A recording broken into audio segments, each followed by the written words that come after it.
Boa noite, pessoal. Tudo bom com vocês? Tudo bem, boa noite, professora. Estão me ouvindo bem? Sim. Ótimo. Bom, hoje nós vamos discutir o artigo sobre herpes viral. Inclusive, acho que hoje de manhã eu mandei uma mensagem no grupo de representantes para lembrá-los a respeito da atividade, porque é interessante que todos tenham lido e tenham respondido as questões que eu enviei também previamente para direcionar essa nossa discussão. Quem foi que baixou o artigo e conseguiu ler o artigo?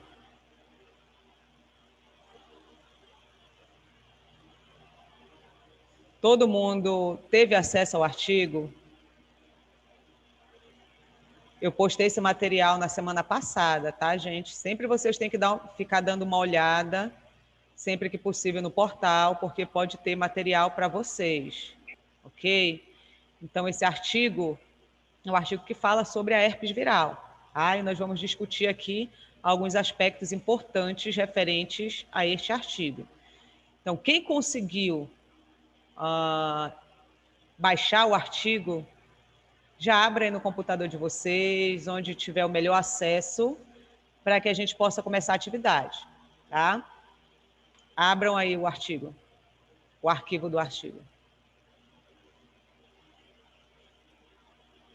Abriram?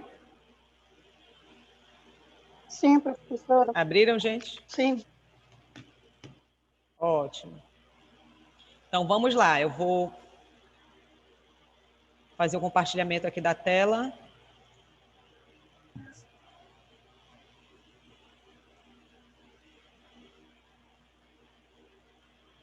Bom, então vamos começar aqui. Então, aqui nós vamos falar sobre o artigo herpes simples, uma atualização clínica, epidemiológica e terapêutica. Então, a primeira questão, quem pode ler aí para a gente? Quem pode ler a primeira questão? Alô, estão tímidos? O Jamerson está com Jameson. Então, leia. A Thelma vai ler para a gente. Que tipo de micro-organismo é o causador da herpes? Muito fácil essa, né? Responderam? Qual é a resposta dessa daí? Eu coloquei, não sei se está certo, herpes viridei, não sei se é esse nome. Herpes viride. Isso. Herpes viride? Isso que eu coloquei. Isso. Pois é. Herpes viride é a família ao qual os vírus da herpes simples tipo 1 e herpes simples tipo 2, eles estão dentro dessa família, tá? Ao qual eles estão fazendo parte, tá? É família, herpes viride. Herpes virine já é subfamília. Aqui, vocês têm que interpretar essa questão. É uma questão muito fácil e bem direta. Pergunta: que tipo de micro-organismos? Quais são os tipos de micro-organismos que a gente conhece? O que são micro-organismos? São organismos microscópicos, né? Alguns podem causar infecções, podem causar patologias. Outros podem não causar também esse tipo de dano. Mas micro-organismos são pequenos organismos, tá? Quem são os principais micro-organismos que a gente conhece? Bactérias, fungos. Bactérias, vírus. Vírus, apesar de não ser um organismo celular, ele é um micro-organismo, tá? Ele é considerado um ser vivo para determinado grupo científico. Para alguns grupos, ele não é considerado vivo porque ele não tem célula, né? De acordo com a teoria celular, um ser só é considerado vivo quando ele apresenta célula. O vírus, a gente sabe que ele não tem célula, mas para um determinado grupo, para uma determinada linha de raciocínio científica, ele é considerado vivo porque ele consegue se reproduzir, ele consegue se replicar, Então, por isso, eles teriam considerado o vírus como vida. Então, o tipo de micro-organismo é o causador da herpes. Que tipo de micro-organismo? Se é bactéria, se é vírus, se é fungo, se é verme, né? Se é um euminto. Qual desses aí é o causador da herpes? O vírus.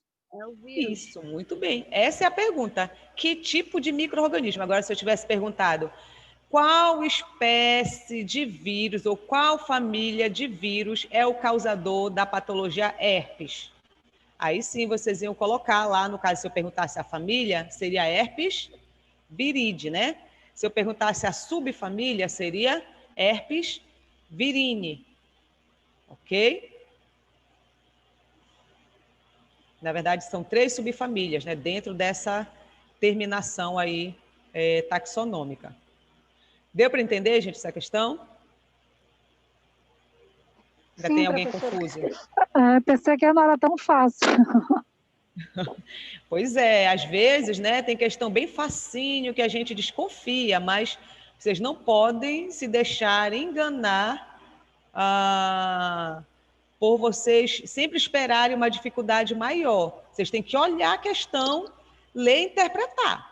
Se for fácil, responde. Se for difícil, também você vai ter que trabalhar um pouquinho mais para responder. Mas não tem mistério, não. É o que está pedindo. Está sendo pedido, é o que tem que ser respondido. Tá?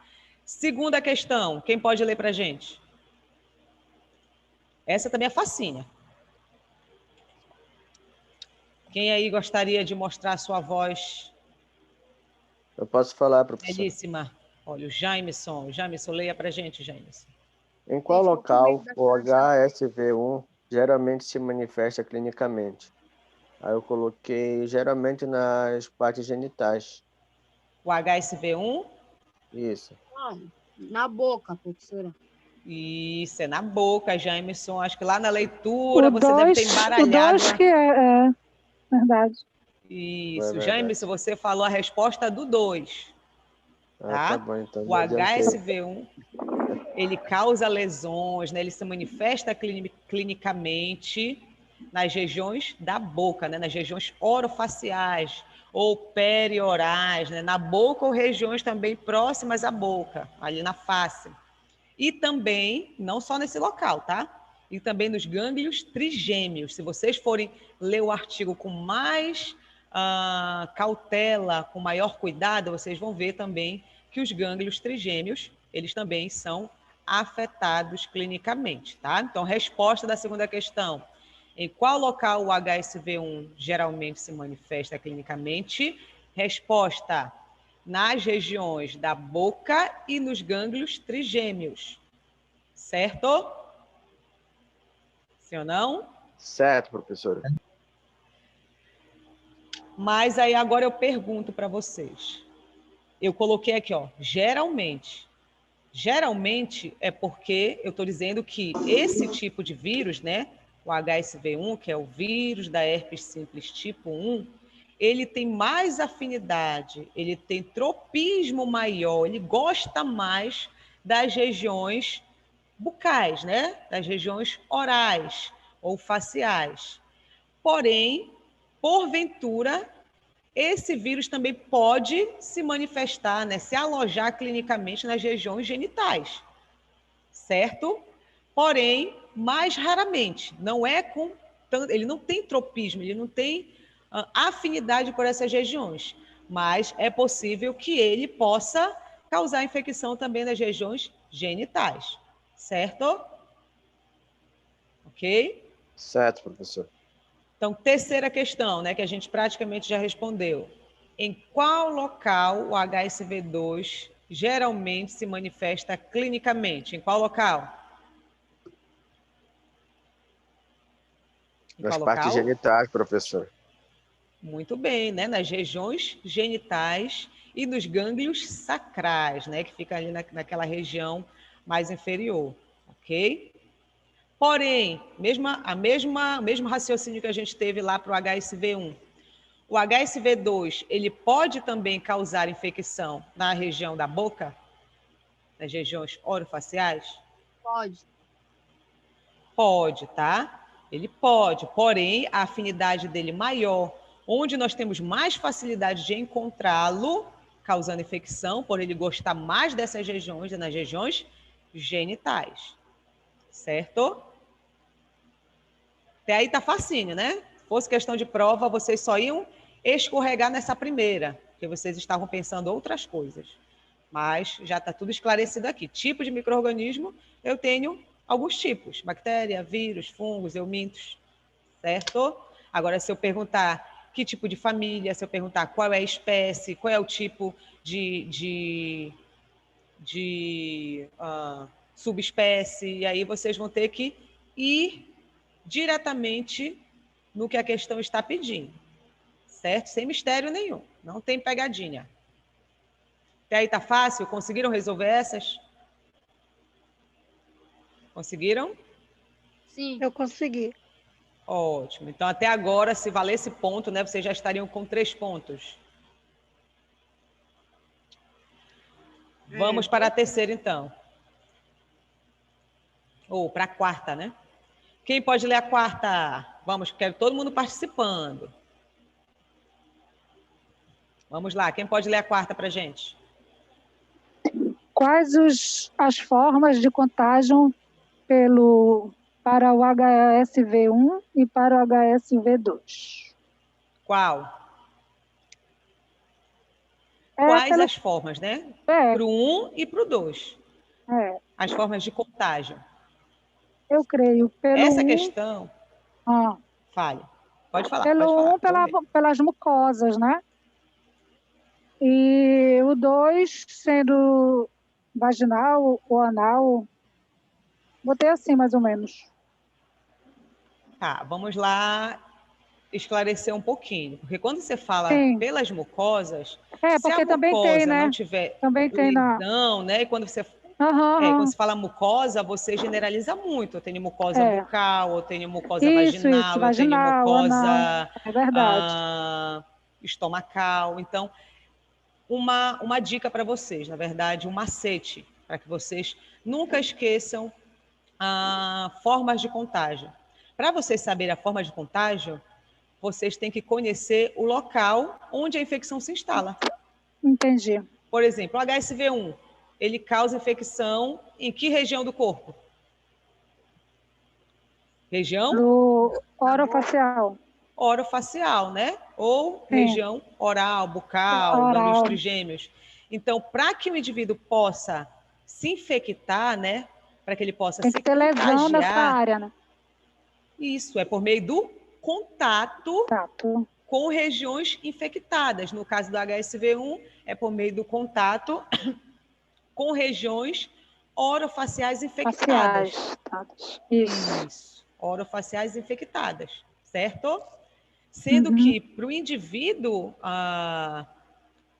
se infectar, né, para ele obter essa infecção, ele tem que estar também com uma determinada lesão.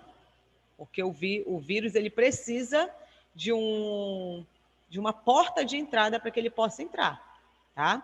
Então, o indivíduo lá, o que está infectado, ele tem que estar com a lesão e quem for beijar, no caso, esse indivíduo, manter um contato facial, né, boca a boca com esse indivíduo, se ele tiver uma lesão, ele pode adquirir. Se ele não tiver lesão nenhuma, é bem capaz dele não adquirir, tá? Mas sempre assim na boca, a gente tem microlesões, né, por meio de escovação. Então, tem gente que fala, professora, mas eu não tinha lesão nenhuma, eu beijei a menina na balada, eu beijei o rapaz na balada e eu adquiri a infecção, eu peguei a herpes, eu contraí a herpes. Não se sabe, né? Às vezes não é aparente, mas você tem uma microlesão ali. E o vírus só precisa dessa porta de entrada para que ele possa se instalar. Deu para entender, gente?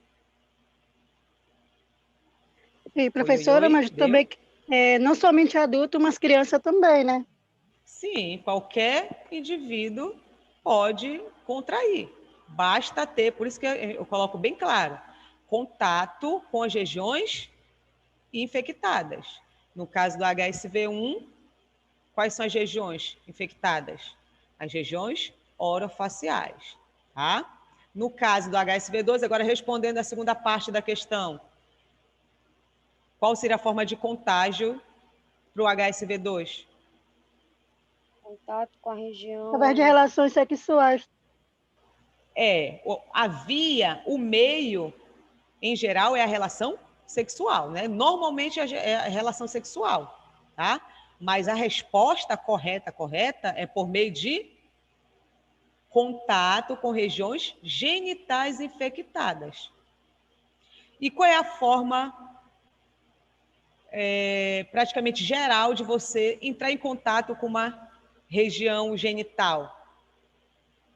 Não sendo você mesmo, né? Tendo contato ali, que é normal. Uma outra pessoa ter contato com a sua região genital. Qual é a forma em geral? É através do ato sexual. Mas se alguém, uma certa pessoa, tiver com uma determinada lesão, né, um ferimento na mão, e entrar em contato com a sua região genital e a sua região genital estiver infectada, estiver lesionada devido a vírus da herpes simples tipo 2, essa pessoa pode adquirir. Mas a gente sabe que ninguém vai sair botando a mão nas regiões genitais dos outros, né? Pelo menos até onde eu nunca vi isso. Não é algo natural de se fazer, né? Então, a via mais natural seria pelo ato sexual. Mas a resposta, qual seria? Por meio de contato com regiões genitais infectadas. Sendo que a via mais geral é por meio do ato sexual, que geralmente é por meio do ato sexual. Deu para vocês entenderem meu raciocínio? Sim. Deu? Deu. Tá, então não se percam mais nisso aí. Vocês sabendo onde o vírus, onde o micro-organismo ele está causando a lesão, vocês vão saber qual seria a forma de contágio, tá? Agora, uma outra pergunta, já que vocês já estão bem mais esclarecidos em relação ao local de infecção de um e outro, mas que porventura um pode estar no local onde geralmente não se instalaria, a probabilidade, é possível que eu possa contrair o HSV1 por meio de relação sexual? Vocês acham? Sim, Sim, professora. Pode. Isso, muito bem. A gente já viu que o HSV1, por mais que ele tenha afinidade maior pelas regiões da boca, ele pode também causar infecção das regiões genitais. Se o indivíduo tiver relação sexual com alguém que esteja infectado com o vírus da herpes simples tipo 1 nas regiões genitais, esse indivíduo, por meio do ato sexual, também vai adquirir. Certo? E o contrário também vale. Eu posso contrair o HSV2 através do beijo com alguém infectado, eu apresentando porta de entrada, através do contato com a Pode região sim. orofacial? Pode sim. Muito bem. Então, vocês estão entendendo direitinho. Que bom. Vamos, então, agora para a quinta questão. Essa quinta questão aqui eu quero ver. Essa daqui que eu acho que eu vou escolher para a prova, assim. Só dar uma reformulada nela. Quem pode ler a quinta? Professora, para escolher para a prova? Oi? É tão difícil para escolher para a prova? Para te ver, para te ver. Não, é porque exige mais conhecimento de vocês. Eu gosto de ver vocês colocando os conhecimentos de vocês para fora. Eu sei que vocês querem colocar também esse conhecimento para Já está fora. nas últimas aqui. Vamos lá, quinta questão, quem pode ler? Quais as formas de... quais os métodos diagnósticos utilizados para estas infecções e o objetivo de cada um? Isso. E aí? Olha, O que vocês colocaram? Vou responder só a primeira parte, tá? Suave. Como? Vou responder só a primeira parte. Tá, vai lá. SWAB, cultura viral, sorologia, PCR. Assim é fácil. Pois é, você citou os métodos, né? Quais os métodos diagnósticos utilizados para essas infecções? E o objetivo de cada um? Para que serve cada um? Qual é o objetivo? A Shirley disse que vai responder, professora Shirley. A Shirley? Opa! Ela está jogando para mim, ver se pode. Calma, para vocês não brigarem, para que todos tenham espaço, né? Nossa aula é democrática. Cada uma pode responder um método. Pronto. Verdade. Bora lá, e aí, quem vai começar? Começa tu, Pamela. Tu que é mais inteligente, só tira 10. Tá, não briguem, eu vou começar, vou falar o primeiro. O SWAB é uma técnica que ela consiste no raspado da base da lesão vesiculosa da pele e a coloração para a pesquisa de células gigantes. Isso, células gigantes multinucleadas, né? Multinucleadas. Isso. Tá, mas o que eu quero, o que eu posso observar nessas células gigantes multinucleadas? Do SWAB, ele tem uma baixa especificidade, porque ele não detecta todas as espécies, não é isso? Na verdade, ele nem te diz qual é a espécie. Não tem como você definir a espécie por esse método. Tá? É um conjunto de conhecimentos que faz com que você possa sugerir que seja o HSV, seja 1 ou 2, dependendo de qual local a amostra foi coletada, né? Em geral, se eu coleto a amostra da boca, possivelmente eu estou buscando o quê? O HSV1. Se a pessoa está com todos os sintomas, né? Com todos os elementos anamnéticos que sugerem que seja a herpes tipo 1. Tipo 1 porque está instalada na boca. Mas nem sempre posso dizer assim certeiramente, né? Porque a gente sabe que o HSV2 pode se instalar também. Só que é mais raro. Ok? Então, é um conjunto de conhecimentos. Você saber de onde você coletou a amostra, ok? E você observar elementos que te sugiram que tenha algum micro-organismo em replicação ali.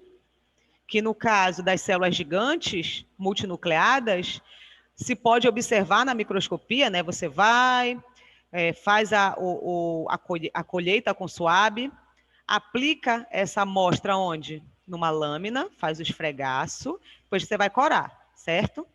Isso daí é protocolo. Depois que você for corar, você vai analisar. Tá?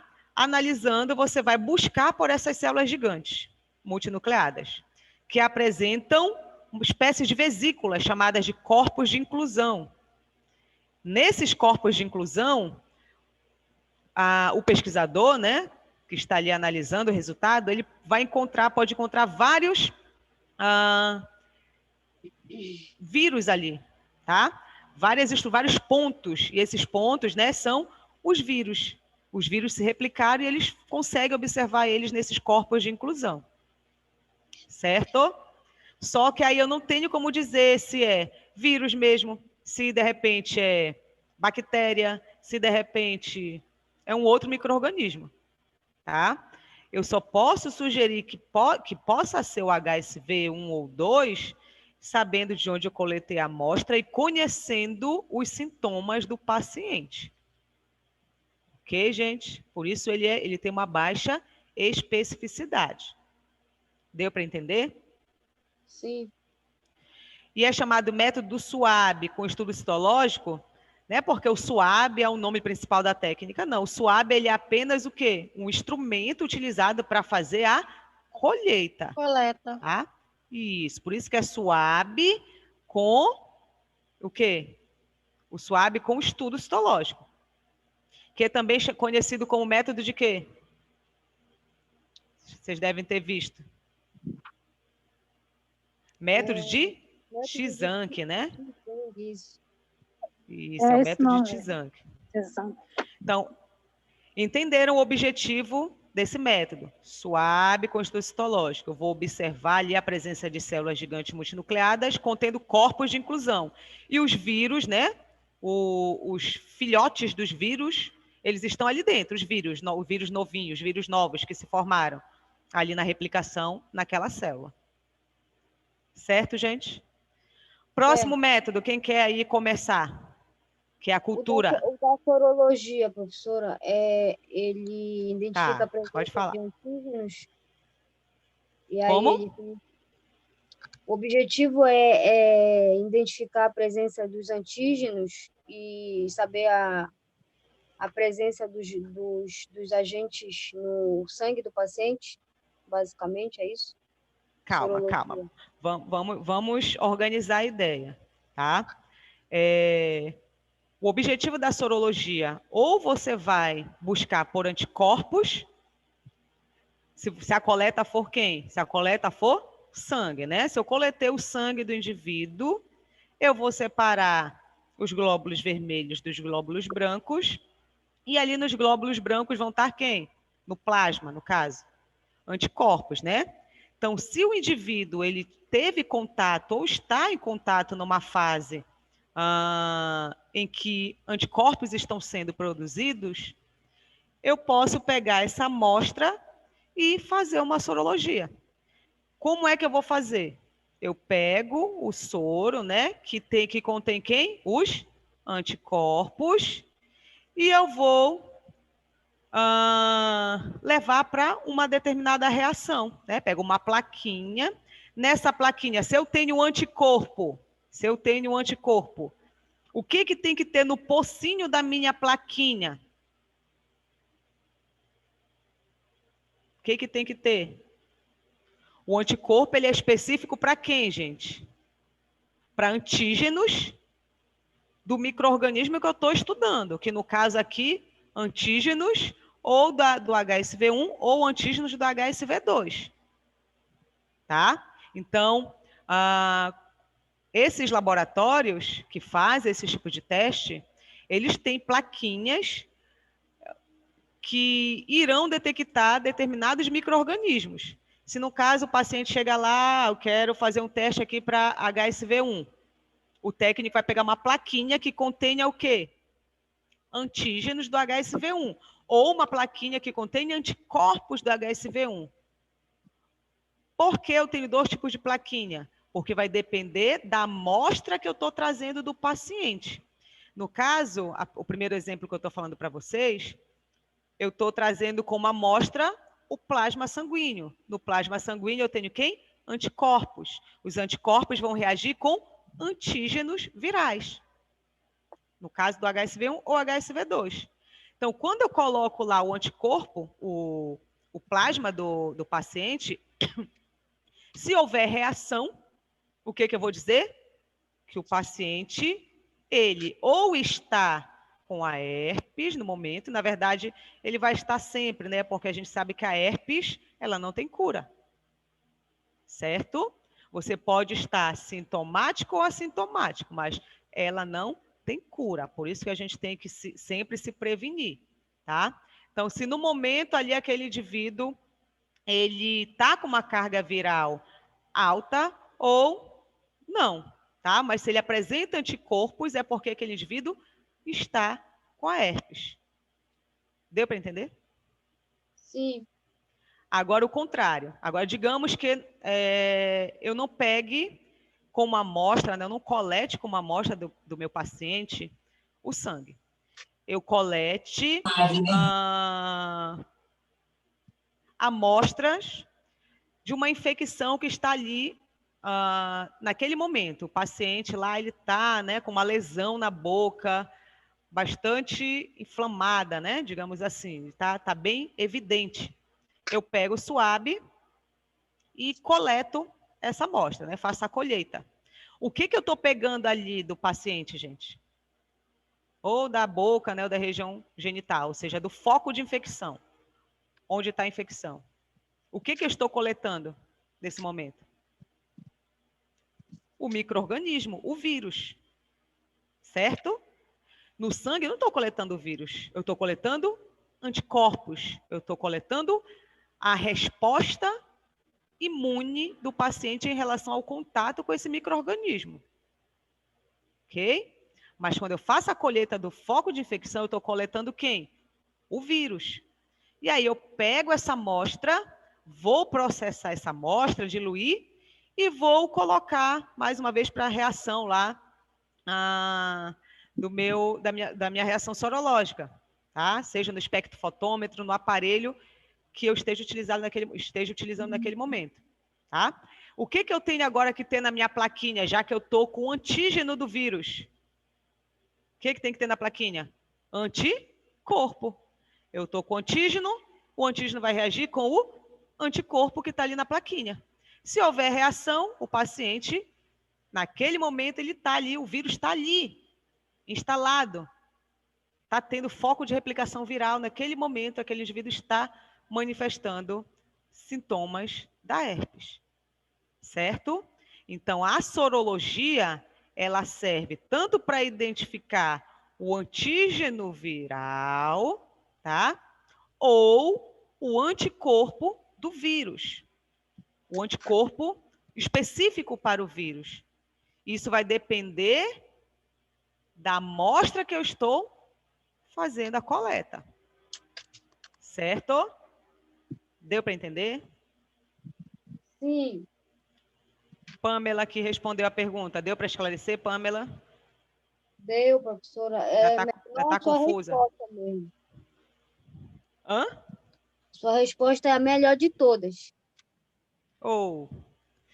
Porque eu tento fazer vocês compreenderem, tá? Não ficar só decorando. Saber, primeiro, qual é o foco, qual é o material, o que eu estou buscando, porque quando vocês estiverem aí no laboratório, vocês vão dar show aí para os estagiários de vocês. Ninguém vai enganar vocês, não. Vocês vão saber o que vocês estão fazendo. Sua com isso que eu me resposta só perde para Shirley. Oi? Sua resposta só perde para Shirley. Ah, é? Olha, então a Shirley que vai responder essa. Ela está tímida hoje. Bora, Shirley, já que eu perco para ti, agora eu quero ver tu em ação. Fale sobre a cultura. Alguém fala sobre a cultura? Mais uma vez, vamos pensar, né? Cultura. O que é cultura? Para que serve cultura? O que eu vou buscar com cultura? Então, já foi o quê? O SWAB, né? Construto citológico, já foi a sorologia. Agora falta a cultura, falta a histologia, né? E falta o PCR, que é a cereja do bolo. A cultura é a tipagem das cepas? A cultura da tipagem das cepas? Tipagem das cepas? Não. A Ah. cultura, ela serve, como o próprio nome já diz, para cultivar, né? Para fazer um determinado micro-organismo proliferar. Quando eu vou cultivar uma semente, o que eu espero? Que a semente desenvolva e forme lá a minha árvore, o meu arbusto. Então, quando eu vou cultivar vírus, é porque eu quero que ele dê frutos, né? Eu quero que ele se multiplique, tá? Então, na cultura, o que eu vou buscar? Eu vou buscar a presença do vírus, certo? Se eu pego uma amostra, eu desconfio, né? Eu acredito, pelos sintomas, que o paciente está com HSV2. Porque ele está com lesões nas regiões genitais, e aí eu faço características da herpes V2. Faço a colheita lá com SWAB, né? E depois eu vou pegar um meio de cultivo, uma placa de Petri com meio, e vou colocar aquela amostra lá, tá? Basta o meio de cultivo e a amostra do paciente, ou vocês acham que está faltando alguma coisa aí, vocês conhecendo o organismo com o qual vocês estão trabalhando, que no caso é vírus? Ainda falta alguma coisa nesse sistema de cultura? A amostra do paciente, que contém o vírus, e o meio. É o suficiente para o vírus replicar? Vocês acham? Acho que não, mas não sei por quê. Não, por quê? Porque o vírus é um micro-organismo intracelular obrigatório. Ele é um parasita intracelular obrigatório. Isso quer dizer que os vírus não replicam fora de uma célula, de um sistema celular. Então, só com o meio de cultivo o vírus, não vai acontecer nada, vocês não vão enxergar nada, o vírus não vai replicar, não vai aumentar a sua população. Logo, para eu cultivar vírus, eu tenho que fazer uma cocultura. O que é cocultura? Eu faço o cultivo do meu objeto de estudo, que no caso é o vírus, mais alguma célula para que esse vírus possa infectar e proliferar. Que no caso, na maioria das vezes, eles utilizam fibroblastos pulmonares embrionários ou macrófagos. Então, quando eu coloco esse meio de cultivo com macrófago, ou aí eu tenho que escolher, tá? Qual é o tipo de célula que eu vou usar? Não vou usar um monte de célula lá e jogar os vírus lá, a amostra do paciente. Vou escolher macrófago, digamos assim. Quando eu coloco o vírus, ele vai procurar a célula. Quando ele entra no macrófago, o que ele faz? Começa a se replicar. E aí ele vai se replicando, né? E ele vai alterando o quê, gente? A morfologia daquela célula. Ou seja, o pesquisador ele vai começar a investigar alterações citopáticas. Eu tenho a célula saudável, claro que eu tenho que ter o meu controle, e aí eu tenho a célula infectada pelo vírus. O vírus ele causa alterações na célula, alterações patológicas, por isso que eu falo alterações citopáticas. Dentro de 24 e 48 horas eu já consigo observar essas alterações. Se houve alteração, eu posso dizer que sugerir que seja o HSV2, porque eu fiz a colheita de um local onde o HSV2 geralmente se instala. Mas aí eu não posso dizer certamente que é o HSV2, porque a gente sabe que essas regiões também podem ser infectadas pelo HSV1. Ou, de repente, pode nem ser uma infecção viral, pode ser uma infecção bacteriana, pode ser uma infecção fúngica, certo? Então, também não tem tanta especificidade. Mas é o quê? Mais uma informação para o clínico poder chegar num diagnóstico, certo? Então, quando a gente fala, gente, de métodos de diagnóstico, é como se fosse um pequeno quebra-cabeça. Eu tenho que ir montando as pecinhas. Eu tenho que conhecer, né, a imagem para eu poder ir montando o quebra-cabeça. Pode ser por causa disso, pode ser por causa disso. Olha os sintomas aqui. Olha, esse teste sugere isso, esse teste sugere aquilo. Até chegar num teste mais confirmatório, que no caso o PCR, que é um teste molecular, é um dos testes mais específicos e confirmatórios que tem, que é por onde se faz o teste do DNA, né? Sabe que o teste do DNA só tem 0,001% de dar errado, ou seja, tem 99,99% de chance de estar correto. Então, quem aí quiser enganar o rapaz, né? Dizer, não, mas esse exame de DNA está errado, faz o segundo, se der de novo, esquece que a moça está querendo te enrolar, porque PCR é um exame bem específico, tá? Mas deu para entender a cultura? Porque eu uso uma outra célula, porque o vírus, ele é parasita intracelular. Eu não posso replicar, não tenho como fazer o vírus se replicar se ele não tiver uma célula ali como ambiente para que ele possa se reproduzir. O que está faltando agora? Vamos para o PCR. O PCR, gente, o que significa PCR? Reação em cadeia. Não. Reação não é proteína, tem nada a ver com proteína. Tá. É reação em cadeia da polimerase. Reação em cadeia da polimerase, tá? Por que reação em cadeia da polimerase? Porque é uma reação que ocorre em ciclos para replicar um determinado fragmento de interesse que eu estou investigando. Já vou explicar passo a passo para vocês. E se utiliza como uma das enzimas principais a DNA polimerase, que nos laboratórios se conhece como TAC polimerase, porque quando a gente compra essa enzima, vem lá no tubinho TAC, tá? TAC polimerase, que nada mais é que a DNA polimerase. Qual é o objetivo do PCR? O PCR é um ensaio molecular, então ele vai lá a fundo, ele vai no núcleo, ele vai lá no material genético do vírus. Todas as espécies, elas apresentam particularidades, né? Proteínas específicas.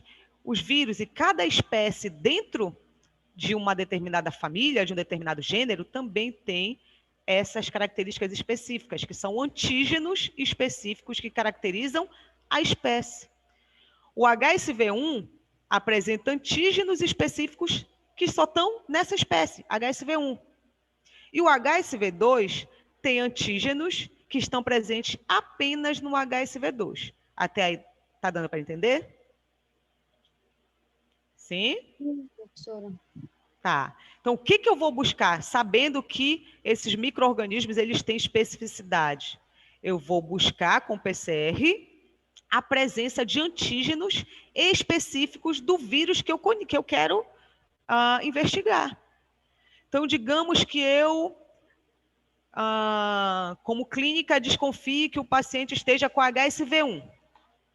Eu vou fazer colheita de amostra da onde?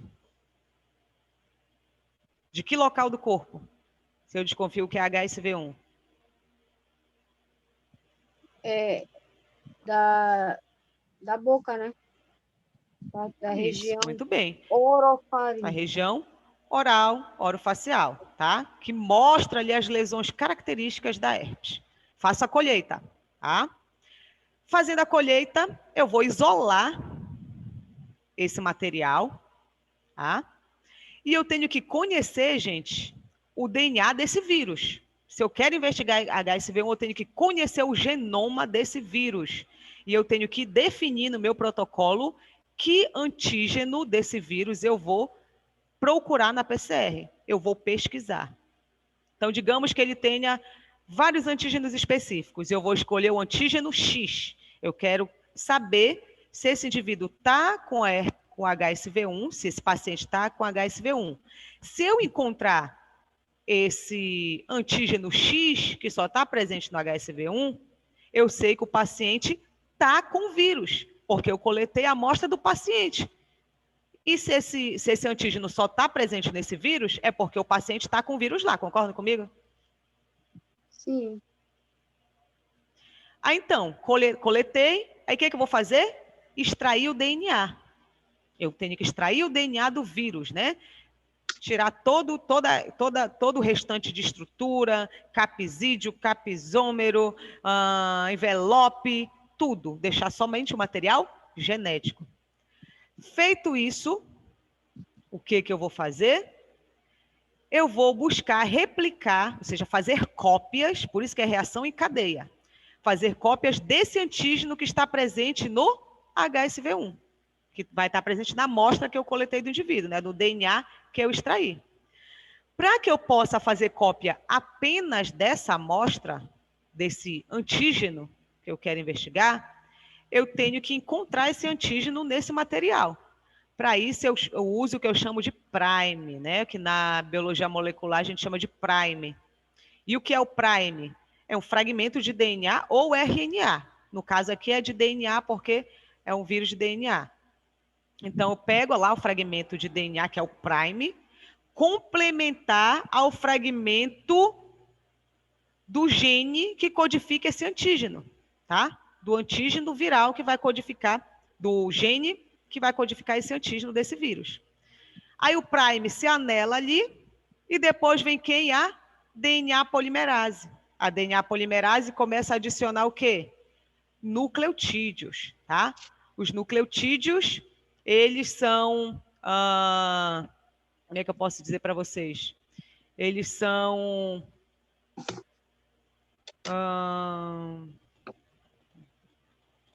ingredientes para produzir essa sequência, porque essa sequência, que no caso é DNA, é o quê, gente?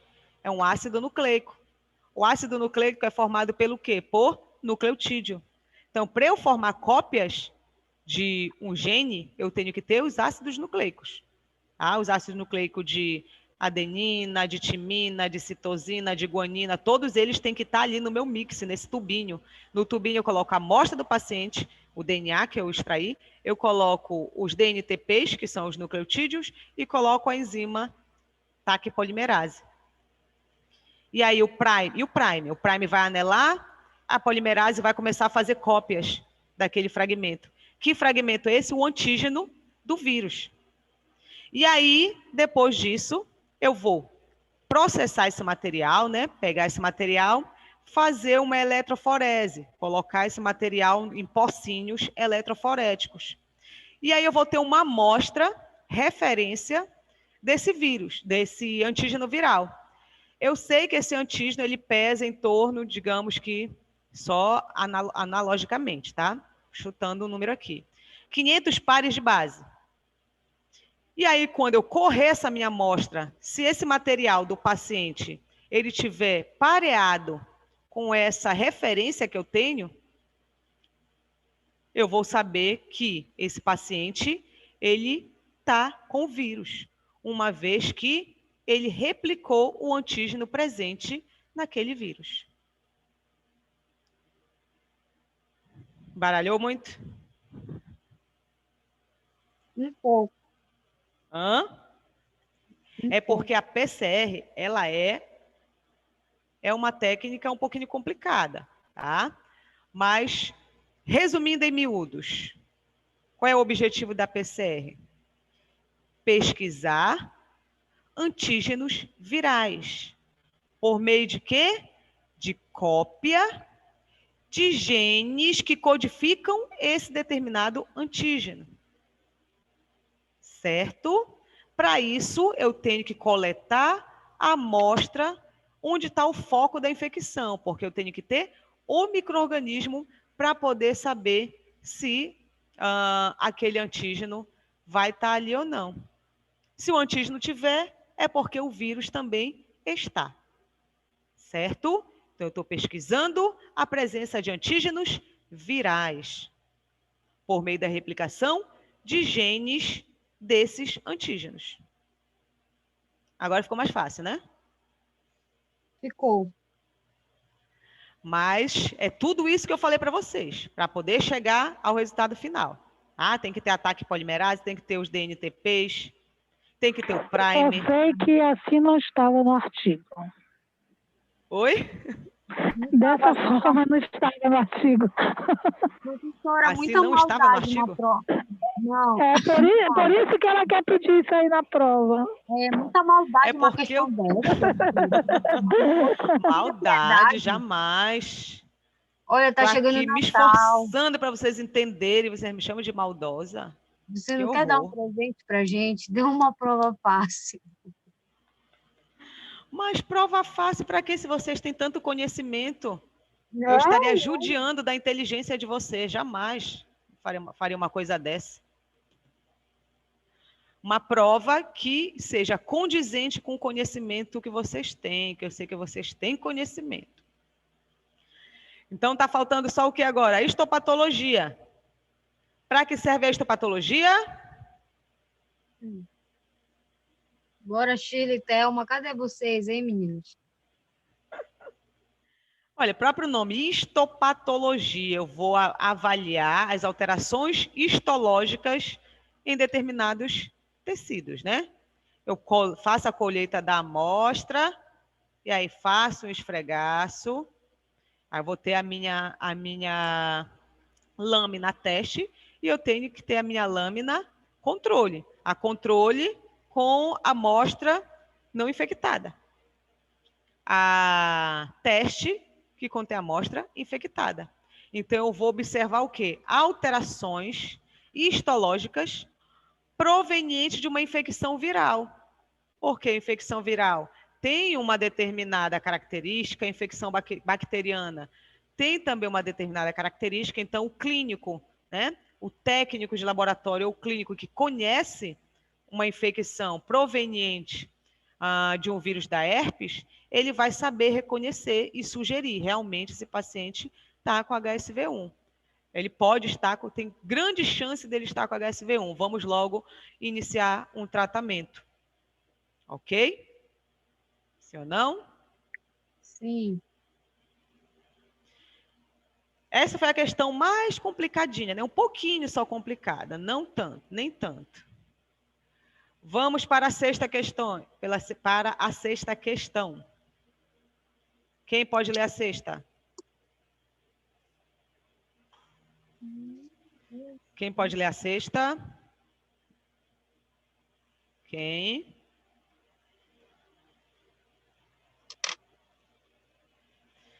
Já estão com fome?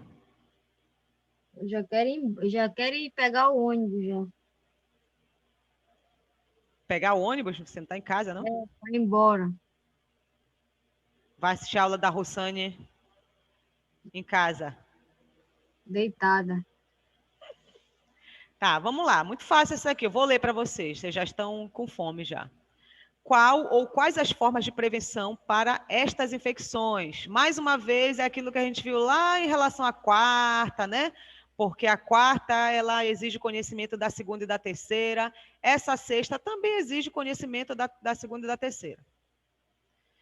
Se eu sei que as formas de contágio, basta eu saber o local onde esses micro-organismos se instalam, para a sexta também basta eu saber o local para eu saber me prevenir. Não é? Evitar o contato direto, né, com as pessoas infectadas. Isso, com regiões infectadas, tá? Então, qual ou quais as formas de prevenção para estas infecções? Evitar o contato com regiões infectadas. No caso do HSV1, evitar o contato com regiões orofaciais infectadas. O HSV2, evitar contato com regiões genitais infectadas. Gostaram do macete? Sim. Sétima questão. Essa daí também eu acho que também eu posso colocar na prova. Professora, é um negócio que você tem com esse mecanismo de ação, né? Mecanismo de ação para lá, é mecanismo de ação para cá. Pois é, porque vocês serão farmacêuticos, né? Então tem que conhecer esse mecanismo de ação. Por isso que eu vivo com esse mecanismo de ação com vocês. Então me digam, qual ou quais as formas de tratamento para estas infecções? Caso seja utilizada uma antimicrobianoterapia, né? Ou seja, a utilização de um antimicrobiano para tratar essa infecção, descreva o mecanismo de ação de pelo menos 2 antimicrobianos, que apresentem mecanismos de ação diferentes. E aí? O artigo mostra, né? Na verdade, 2, só que os 2 eles apresentam um único mecanismo de ação porque eles compõem a mesma classe, fazem parte da mesma classe. Mas primeiro, digam aqui, qual ou quais as formas de tratamento? Professora, a dúvida era da questão dessa palavra aí, antimicrobiano, né? Por quê? Qual é a dúvida? Diga. Porque como é vírus, tem que ser antiviral, não é isso? Mas olha aí, antimicrobiano. O que quer dizer antimicrobiano? É um fármaco que é utilizado no tratamento de doenças causadas por micro-organismos. Por isso, antimicrobiano. Tá? Antimicrobiano é generalizado. Quem são os micróbios? Quem são os micro-organismos? Vírus, bactérias, fungos, protozoários, eumintos. Então, o antimicrobiano é qualquer fármaco utilizado no tratamento contra infecções causadas por micro-organismos. Ah, tá. Certo? Agora, o antimicrobiano que é utilizado no tratamento de infecções virais é o antiviral. O antimicrobiano que é utilizado no tratamento de infecção bacteriana é o antibacteriano. Fungos, antifúngico. Euminto, anti-eumínico, tá? Deu para esclarecer aí? Não, tá. Tá, então vamos lá. Quais são as formas de tratamento? Existe aquele tratamento local, né? Que é por meio de gelo, né? Colocar gelo, álcool, éter, justamente para amenizar a dor, a ardência, fazer asepsia. Então, aquele tratamento local. E a antimicrobianoterapia, eu vou utilizar, claro que um antiviral. Qual é o antiviral? De que classe ele é? Da classe dos análogos sintéticos de nucleotídeos ou nucleosídeos. O que é um análogo, gente? Análogo é algo parecido, mas não é igual, né? A analogia, o que é um análogo? É algo parecido. Então, esses antivirais, eles são da classe dos análogos sintéticos, porque são produzidos todos em laboratório, de nucleotídeos ou nucleosídeos. Quais são os principais dessa classe que são utilizados no tratamento da herpes? São 2 que o artigo mostra. Quais são eles? Hein? É o aciclovir. Isso, e? Valaciclovir. Muito bem. O valaciclovir e o aciclovir. Qual é a diferença dos dois?